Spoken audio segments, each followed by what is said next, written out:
क्या एक छोटा सा परिंदा एक ताकतवर लश्कर को शिकस्त दे सकता है? आखिर अल्लाह ने इस फौज को क्यों तबाह किया? आइए जानते हैं सूरह फ़ील के इस हैरत अंगेज वाक़ये को। बिस्मिल्लाहिर्रहमानिर्रहीम। अलम तरा कैफ फ़अल रब्बुक बिअस्हाबिल फ़ील। क्या आपने नहीं देखा कि आपके रब ने हाथी वालों के साथ क्या किया?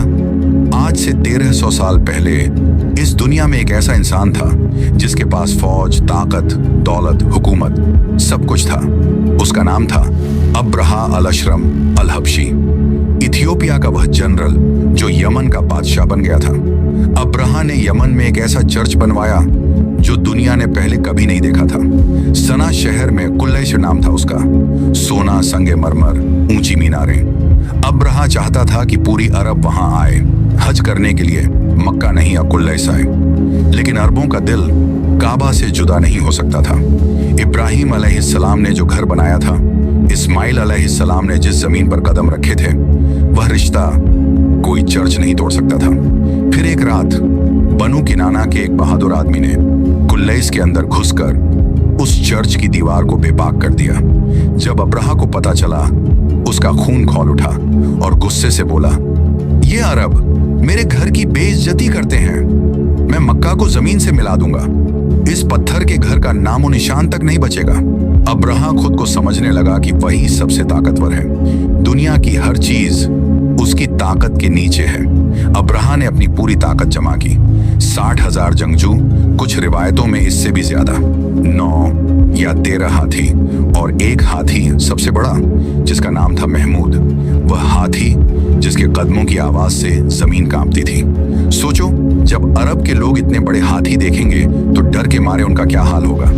अब्रहा खुद उस हाथी पर सवार हुआ और यमन से मक्का की तरफ मार्च शुरू हो गया। इस मार्च की खबर पूरी अरब में बिजली की तरह फैल गई और उस वक्त मक्का में एक बुजुर्ग थे जिनका नाम अब्दुल मुत्तलिब, नबी सल्लल्लाहु अलैहि वसल्लम के दादा। वह जानते थे जो आने वाला है उसे रोकना इंसान के बस की बात नहीं। कभी कभी इंसान के पास होता कुछ नहीं, न फौज, न पैसा, न ताकत, सिर्फ दुआ होती है और वही सबसे बड़ी ताकत बन जाती है। अब्रहा की फौज अल मुगम्मस में रुक गई, मक्का से सिर्फ कुछ मील दूर। अब्रहा ने सबसे पहले एक काम किया। उसके सिपाहियों ने मक्का के आसपास की सारी चरागाहों पर धावा बोल दिया। कुरैश के 200 ऊंट पकड़ लिए। ये ऊंट थे अब्दुल मुत्तलिब के। अब्रहा ने एक दूत भेजा मक्का की तरफ। अब्रहा कहता है वह मक्का वालों से लड़ने नहीं आया, सिर्फ काबा गिराने आया है। अगर मक्का वाले टकराए नहीं तो खून नहीं बहेगा, किसी को कुछ नहीं कहा जाएगा। अब्दुल मुत्तलिब ने सुना, सबने उनकी तरफ देखा। मैं खुद अब्रहा से मिलने जाता हूँ। यह एक ऐसा मंजर था जिसकी कोई मिसाल नहीं। एक अकेला बुजुर्ग, कोई फौज नहीं, कोई हथियार नहीं, 60,000 की फौज के सामने जा रहा था। अब्रहा ने जब अब्दुल मुत्तलिब को देखा तो वह अपनी गद्दी से खुद उतर आया। अब्रहा बोला, यह इंसान काफी महान लगता है। अब्रहा ने अपने पास बिठाया और बोला, क्या चाहिए तुम्हें? हजरत अब्दुल मुत्तलिब ने कहा, मुझे मेरे वे 200 ऊंट वापस चाहिए जो तुम्हारे सिपाहियों ने लिए हैं। अब्रहा बोला, मैं तुमसे मिलने के लिए बहुत बेताब था, लेकिन अब मैं यहाँ उस घर को गिराने आया हूँ जिससे पूरी अरब की इज्जत है, और तुम अपने ऊंटों की बात कर रहे हो। अब्दुल मुत्तलिब ने उसकी आंखों में देखा और कहा, उन ऊंटों का मैं मालिक हूँ, इसलिए उनकी बात करता हूँ। उस घर का एक और मालिक है, वह खुद उसकी हिफाजत करेगा। यह सिर्फ जवाब नहीं था, यह यकीन था। वह यकीन जो पहाड़ों से भी मजबूत होता है। अब्रहा ने ऊंट वापस कर दिए। अब्दुल मुत्तलिब वहां से निकले, लेकिन जाते जाते उन्होंने काबा की रस्सी अपने हाथ में पकड़ ली और बोले, ऐ रब, तेरी इज्जत की खुद हिफाजत कर। तेरा घर है, तू ही बचा। हम में इतनी ताकत नहीं, लेकिन तू हर चीज पर कादिर है। उस वक्त मक्का में कोई बहादुर नहीं था, कोई लश्कर नहीं था, सिर्फ एक दुआ थी और एक रब। अब्दुल मुत्तलिब ने कहा, सब लोग पहाड़ों पर चले जाओ, अपने आप को बचाओ। आज की रात अल्लाह पर छोड़ दो। पूरा मक्का खाली हो गया। वह शहर जो हमेशा जिंदगी से भरा रहता था, आज सांस भी नहीं ले रहा था। सिर्फ काबा खड़ा था, अकेला, खामोश। कभी कभी खामोशी भी चीख रही होती है, बस सुनने वाला दिल चाहिए होता है।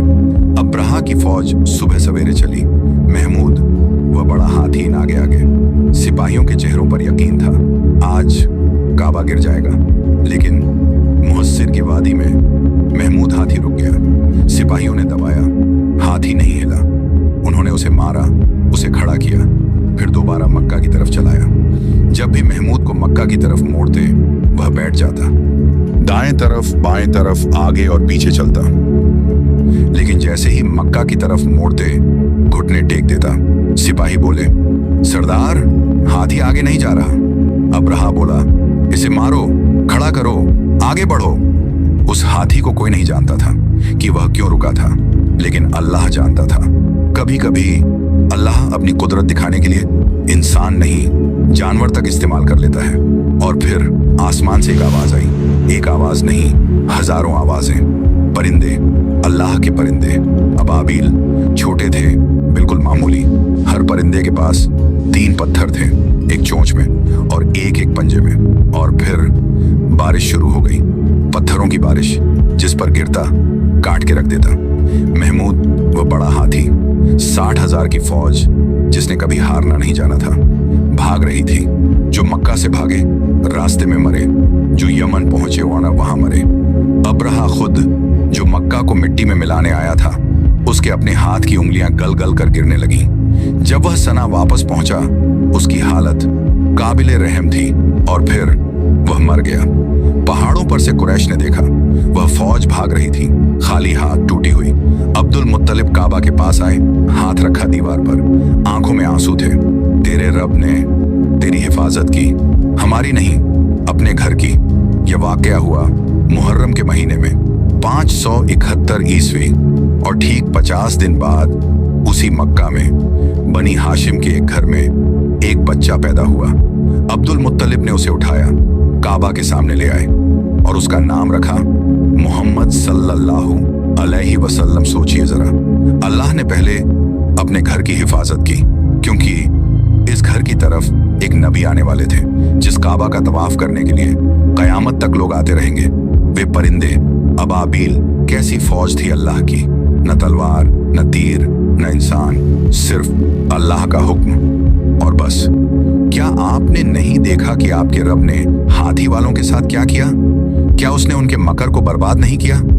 और उसने उन पर अबाबील परिंदे भेजे, जो उन पर सिज्जील के पत्थर फेंक रहे थे, और अल्लाह ने उन्हें खाए हुए भूसे की तरह कर दिया। यह सिर्फ एक ऐतिहासिक वाकया नहीं, यह अल्लाह का पैगाम है हर उस इंसान के लिए जो समझता है कि ताकत, फौज या दौलत अल्लाह के इरादे को रोक सकती है। नहीं रोक सकती, कभी नहीं रोक सकती। और इसीलिए आज भी जब कोई इंसान टूट जाता है, दुनिया उसका साथ छोड़ देती है, तो वह काबा की तरफ देखकर दुआ करता है, क्योंकि उसे पता होता है जिस रब ने अपने घर को बचाया था, वह अपने बंदों को भी कभी अकेला नहीं छोड़ता। वह घर आज भी खड़ा है और कयामत तक खड़ा रहेगा।